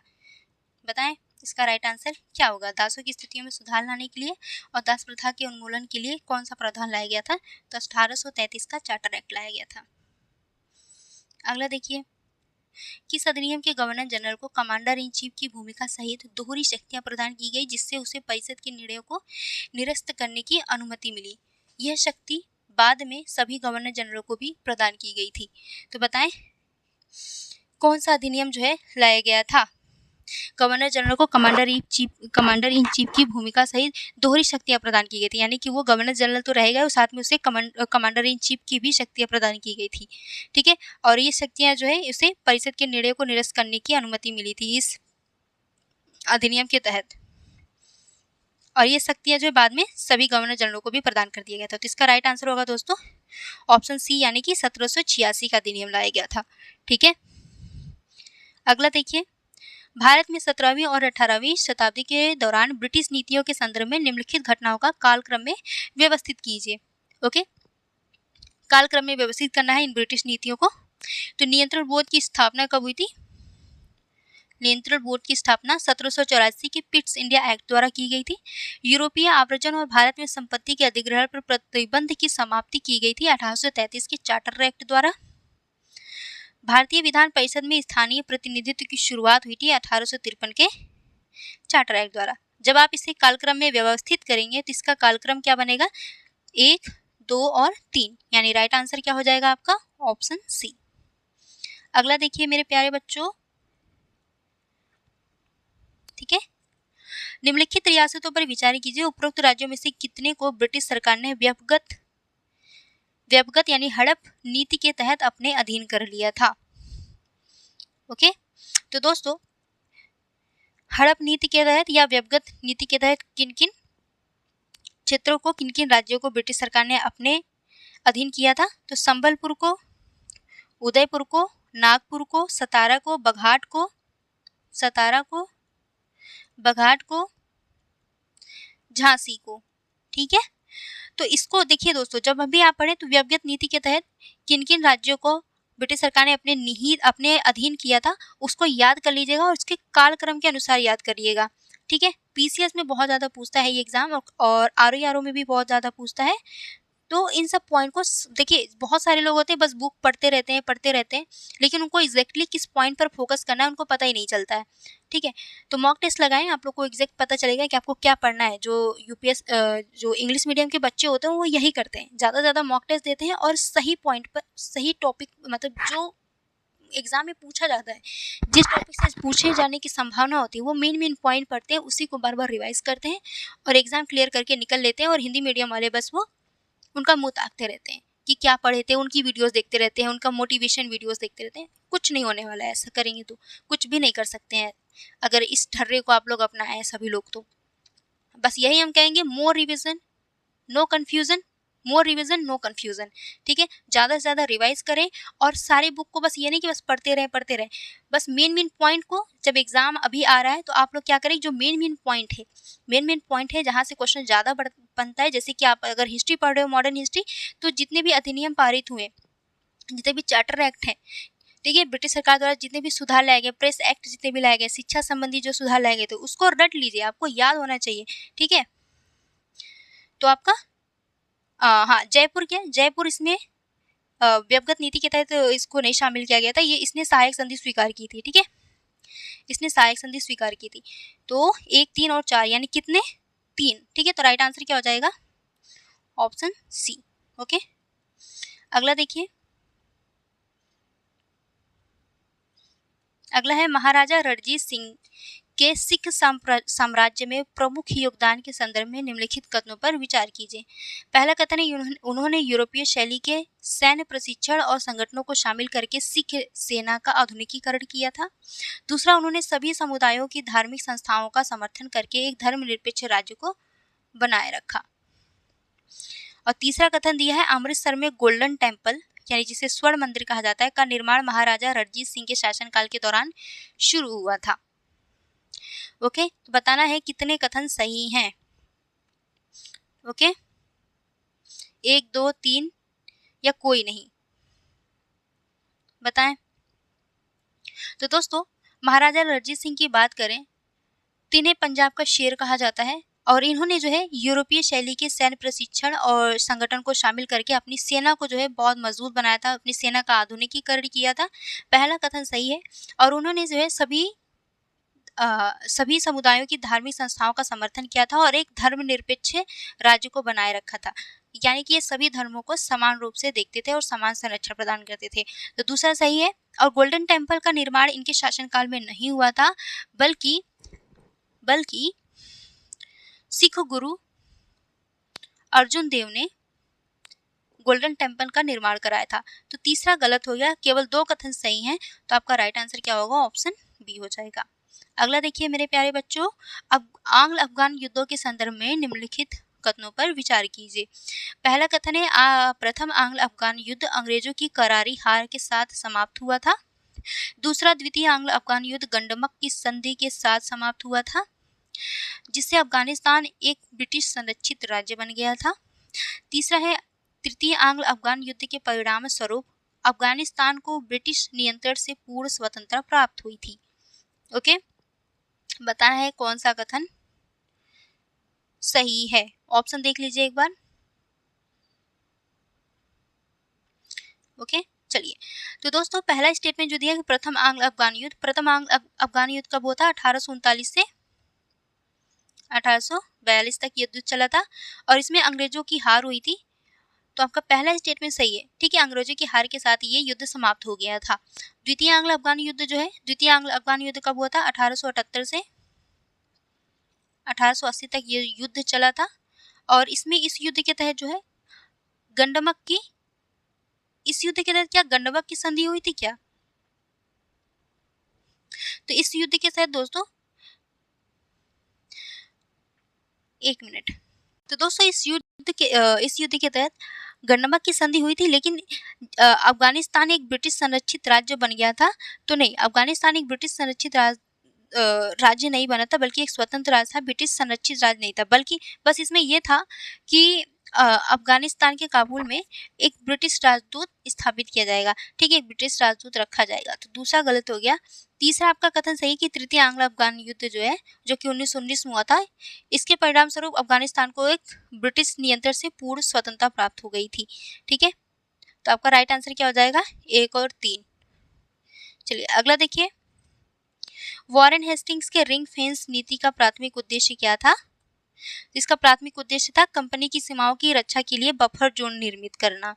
ओके, आंसर हो जाएगा ऑप्शन ए। अगला देखिए, भारत में ब्रिटिश क्षेत्र के विस्तार के संदर्भ में निम्नलिखित कथनों पर विचार कीजिए। पहला कथन यह, प्रथम आंग्ल बर्मा युद्ध के बाद हस्ताक्षरित यानदाबो की संधि परिणाम स्वरूप असम और मणिपुर पर अंग्रेजों का नियंत्रण हो गया था। दूसरा, सुगौली की संधि जिसमें आंग्ल नेपाल युद्ध को समाप्त कर दिया था, के परिणाम स्वरूप नेपाल ने ब्रिटिश ईस्ट इंडिया कंपनी को एक बड़ा क्षेत्र सौंप दिया, ठीक है। बताना है कि कौन सा कथन सही है, 1 और 2 या कोई नहीं, ठीक है। तो दोस्तों, पहला कथन जो दिया है कि प्रथम आंग्ल बर्मा युद्ध, जैसे कि आपको हमने बताया था कि बर्मा जो है अपने पश्चिम की ओर जो है विस्तार करना चाहता था, जिससे कि अंग्रेजों ने यहाँ पे हस्तक्षेप किया और इनके बीच युद्ध होती है आंग्ल अफगान युद्ध, प्रथम आंग्ल अफगान युद्ध। इस आंग्ल अफगान युद्ध के बाद जो है यानदाबो की संधि होती है, यानी कि यानदाबो की संधि के तहत ये युद्ध समाप्त होता है और इस संधि में असम और मणिपुर पर अंग्रेजों का नियंत्रण हो जाता है। तो आपका पहला कथन सही है। दूसरा देखिए, सुगौली की संधि जो है, जो कि आंग्ल नेपाल युद्ध के तहत सुगौली की संधि होती है और इस संधि के तहत जो है नेपाल ने ब्रिटिश ईस्ट इंडिया कंपनी को एक बड़ा क्षेत्र सौंप दिया था, जैसे कि आपका सिक्किम हो गया, ठीक है। इस युद्ध के तहत, इस संधि के तहत, यानी कि सुगौली की संधि तहत नेपाल ने ब्रिटिश ईस्ट इंडिया कंपनी को सिक्किम, गढ़वाल क्षेत्र, कुमायूं क्षेत्र और तराई क्षेत्र, ये सभी क्षेत्र जो है अंग्रेज को सौंप दिया था, यानी कि ब्रिटिश ईस्ट इंडिया कंपनी को सौंप दिया था। तो दोनों कथन सही है, तो राइट आंसर हो जाएगा ऑप्शन सी, ठीक है। अगला देखिए, अमृतसर की संधि के संदर्भ में निम्नलिखित कथनों पर विचार कीजिए। पहला कथन है, यह संधि महाराजा रणजीत सिंह और गवर्नर जनरल लॉर्ड हेस्टिंग्स के बीच हस्ताक्षरित हुई थी। दूसरा है, इसमें शामिल एक धारा के तहत अंग्रेज अपने हितों की रक्षा के लिए लाहौर में अपनी सेना तैनात कर सकते थे। तीसरा है, इसने सिख साम्राज्य पर महाराजा रणजीत सिंह की संप्रभुता को मान्यता दी तथा ब्रिटिश क्षेत्रों के साथ इनकी सीमाओं को निर्धारित किया। बताना है कौन सा कथन सही नहीं है, ठीक है। तो दोस्तों, पहला जो कथन दिया है कि ये संधि महाराजा रणजीत सिंह और गवर्नर जनरल लॉर्ड हेस्टिंग्स के बीच हुई थी, तो लॉर्ड हेस्टिंग्स के बीच नहीं बल्कि मिंटो के बीच हुई थी, ठीक, लॉर्ड मिंटो के बीच, महाराजा रणजीत सिंह और लॉर्ड मिंटो के बीच जो है अमृतसर की संधि हुई थी। तो पहला गलत हो गया, ठीक है, पहला आपका गलत हो गया। लॉर्ड मिंटो और महाराजा रणजीत सिंह के बीच हुई थी।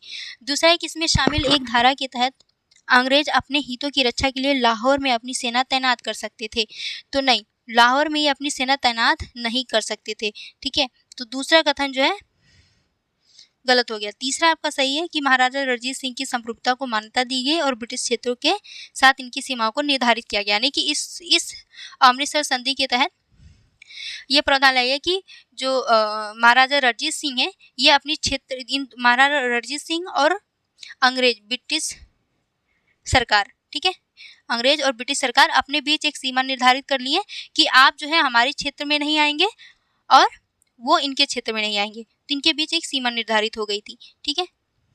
पूछा है कौन सा कथन सही नहीं है, तो पहला और दूसरा सही नहीं था, ठीक है। 1 मिनट रुक जाइए, ठीक है। तो आपका पहला और दूसरा कथन सही नहीं था और क्वेश्चन में क्या पूछा था, कौन सा सही नहीं है, तो पहला और दूसरा सही नहीं था ना, हाँ, पहला और दूसरा सही नहीं, तो राइट आंसर हो जाएगा 1 और 2।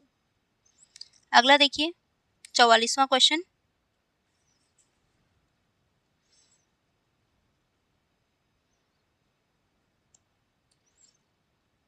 ठीक है।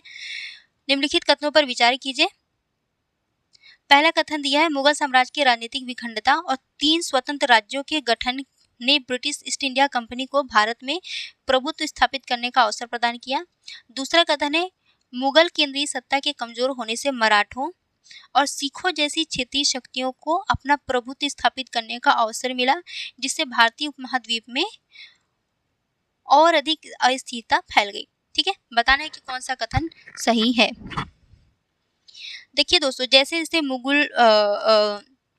मुगल साम्राज्य की सत्ता क्षीण होती गई, कमजोर होती गई, वैसे वैसे जो एक कहीं न कहीं इतना बड़ा साम्राज्य था मुगल साम्राज्य, कहीं न कहीं अब जब ये इनकी शक्तियाँ कमजोर होती गई मुगल साम्राज्य की, तो ऐसे में जो छोटे-छोटे राजा थे, शासक थे, उन्होंने खुद को स्वतंत्र घोषित करना शुरू कर दिया। जैसे मराठा हो गए आपके, सिख हो गए, हैदराबाद के निज़ाम हो गए, ये खुद को इनसे अलग करने लगे और खुद को स्वतंत्र घोषित करने लगे, स्वायत्त घोषित करने लगे। तो ऐसे में क्या हुआ कि अलग-अलग छोटी-छोटी, जैसे कि एक पहले मुगल साम्राज्य था तो एक बहुत बड़ी एक साम्राज्य शक्ति थी, यहाँ पे किसी को आना और इनके साथ युद्ध करना और जीतना बड़ी मुश्किल की बात थी। ठीक है, अब क्योंकि ये शक्ति कमजोर होती गई मुगल शक्ति, तो धीरे-धीरे छोटे-छोटे राज्य उभरने लगे। ठीक है, धीरे-धीरे छोटे-छोटे शासक उभरने लगे और आपस में ही अपनी संप्रभुता स्थापित करने के लिए, अपना क्षेत्र विस्तार करने के लिए आपस में ये लड़ने भिड़ने लगे। इससे क्या हुआ कि कहीं न कहीं इस पूरे भारतीय उपमहाद्वीप में अस्थिरता फैल गई, अस्थिरता उत्पन्न हो गई। अब भाई जब आपस में सब शासक लड़ रहे हैं, तो ऐसी स्थिति में बाहरी शक्ति आएगी और इन पर अपना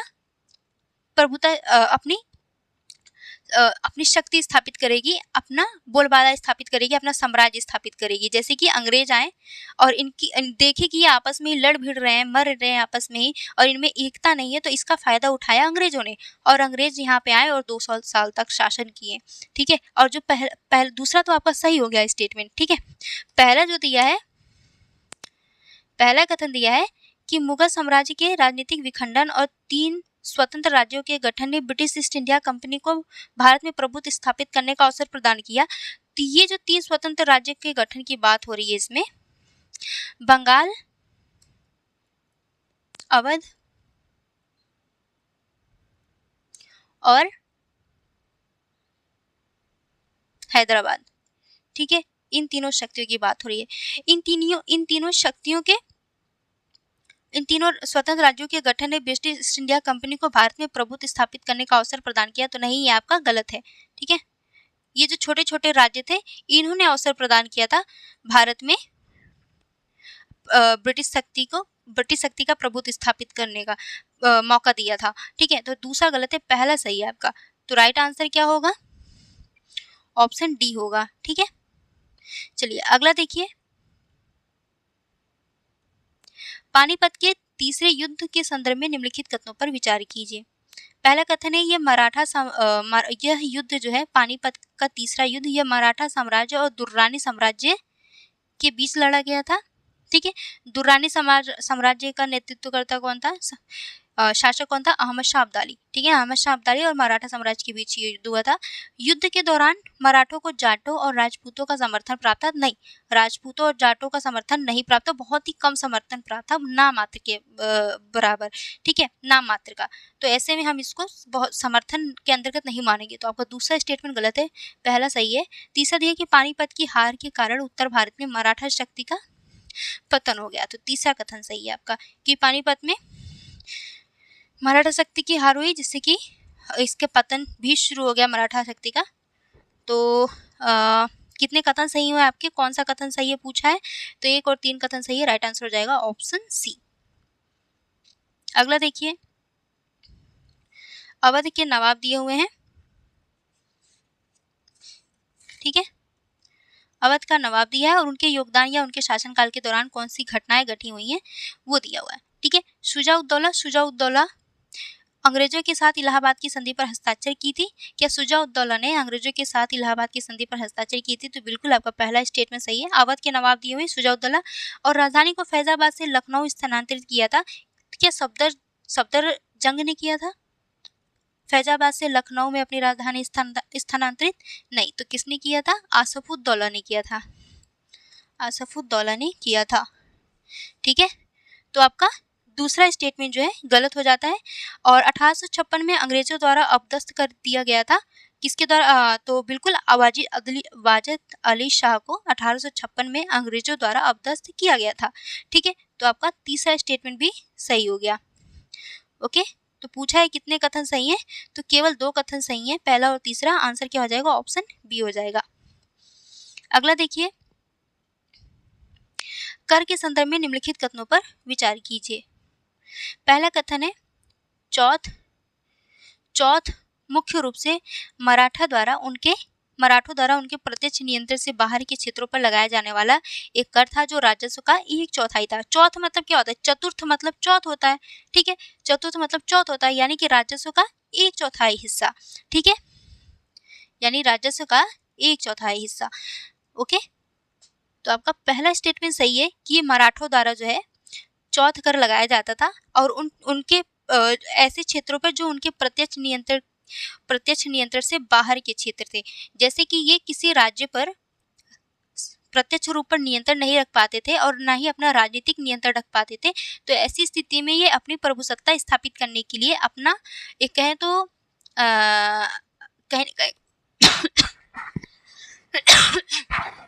कहीं न कहीं ये अपना दबाव डालने के लिए उन क्षेत्रों पर ये क्या करते थे?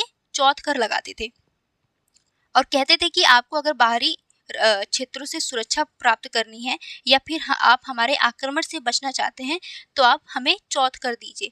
यानी कि अगर ये चौथ कर नहीं देते थे, ये धमकी देते थे कि अगर आप चौथ कर नहीं देंगे तो मराठा साम्राज्य द्वारा आप पर आक्रमण किया जाएगा। ठीक है, तो कहीं न कहीं ये भी बोलते थे कि अगर आप हमें चौथ कर देंगे, तो हम आपके क्षेत्रों को सुरक्षा प्रदान करेंगे अन्य बाहरी आक्रमणों से। ठीक है, तो आपका पहला सही है। सरदेशमुखी, सरदेश में सर का मतलब होता है अतिरिक्त, सर का मतलब होता है अतिरिक्त, और देशमुखी का मतलब होता है राजस्व अधिकारी। ठीक है, राजस्व अधिकारी, राजस्व अधिकारी। ओके, अब पूरा स्टेटमेंट पढ़िए। तो सरदेशमुखी जो है राजस्व पर 10% का एक अतिरिक्त कर था, जिसे मराठा शासकों द्वारा वंशानुगत अधिकार माना जाता था। तो दोनों ही स्टेटमेंट सही है। पूछा है कौन सा कथन सही है, तो दोनों आपका राइट आंसर हो जाएगा ऑप्शन सी। अगला है देखिए, ठीक है, क्षेत्रीय राज्य और संस्थापक दिया हुआ है, अवध, हैदराबाद और बंगाल। यहाँ पे इसके संस्थापक कौन थे? तो अवध के संस्थापक सादत खां, हैदराबाद के निजाम उल मुल्क आसफ जाह, और बंगाल के कौन थे? मुर्शिद कुली खां थे। अली वर्दी खां नहीं, मुर्शिद कुली खां थे। ठीक है, तीसरा गलत हो गया, 1 और 2 सही है, यानी कितने सही सुमेलित थे? 2 सही सुमेलित थे। अगला देखिए, ग्रेट योजना के संदर्भ में निम्नलिखित कथनों पर विचार कीजिए। ठीक है, तो दोस्तों ग्रेट योजना जो है ये वस्त्र मंत्रालय की योजना है। ये वस्त्र मंत्रालय की, ध्यान रखिए क्वेश्चन जो है बहुत पूछता है किस मंत्रालय से रिलेटेड है ये। तो वस्त्र मंत्रालय द्वारा इस योजना को लाया गया था। ये राष्ट्रीय तकनीकी वस्त्र मिशन का एक हिस्सा है, और इसका उद्देश्य क्या है? तो पारंपरिक हथकरघा और हस्तशिल्प को बढ़ावा देना। तो राइट आंसर हो जाएगा आपका ऑप्शन ए। और नेक्स्ट इस सेशन का लास्ट क्वेश्चन है, रामसर स्थल दिया है और राज्य दिया है। मुझे लगता है इस क्वेश्चन का आंसर आपको देना चाहिए, और मैं देखती हूँ और मैं ये भी इस क्वेश्चन पूछती हूँ तो ये भी जानना चाहती हूँ कि कितने बच्चे हैं जो हमारे से जुड़े हैं और सीरियस एस्पिरेंट है, जो एग्जैक्टली जो पढ़ते हैं और मेहनत करते हैं। और अगर आपको नहीं भी पता है तो इसका आंसर आप लोग गूगल करके थोड़ी सी एफर्ट्स लगा के आप लोग इसका आंसर दे सकते हैं। ठीक है, लेकिन बहुत सारे बच्चे होते हैं जो आलसी होते हैं, वो पता चल जाता है। इसमें से बहुत सारे बहुत सारे बच्चे वीडियोस देखते हैं लेकिन आंसर कुछ ही करते हैं, यानी कि इसका मतलब है कि भीड़ बहुत है लेकिन एफर्ट्स करने वाले कम लोग होते हैं, और जो एफर्ट्स लगाते हैं अपना वही सक्सेस होते हैं। अगर आपको नहीं भी पता है तो आप लोग थोड़ा सा, इतना दिन रात फ़ोन चलाते रहते हैं, रील्स देखते रहते हैं, थोड़ा सा एफर्ट्स लगा के अगर रामसर स्थलों का ये तीनों नाम सर्च करके आंसर दे देंगे तो अच्छी बात रहेगी। ठीक है, और हाँ, और दोस्तों आप लोग कह रहे हो कि एक सेशन में एक टेस्ट पेपर पूरा कंप्लीट करा दें, तो एक टेस्ट पेपर एक क्लास में कंप्लीट कराऊंगी मैं, लेकिन अभी कुछ दिन के लिए मुझे थोड़ी वक्त दे दीजिए दोस्तों। अभी थोड़ी सी मुझे टाइम चाहिए, जैसे ही मुझे टाइम मिलेगा मैं 1 हफ्ते के बाद से 1 दिन में ही 1 टेस्ट पेपर पूरा कंप्लीट कराया करूँगी। तो लगभग आपको मैं प्रॉमिस करती हूँ कि 20 या 25 अप्रैल तक मैं आपका विज़न आईएएस का टेस्ट पेपर सारा कंप्लीट करा दूँगी। उसके बाद जो संस्कृति आईएएस का बचेगा, तो वो भी एग्ज़ाम के 10-15 दिन पहले तक आपका सारा टेस्ट पेपर कंप्लीट हो जाएगा, या उससे पहले भी हो सकता है, ठीक है? ये 10 या 15 मई तक आपका सारा टेस्ट पेपर कंप्लीट हो जाएगा, ओके? तो वीडियो को ज़्यादा से ज़्यादा लाइक करें, शेयर करें और सब्सक्राइब करें। Thank you.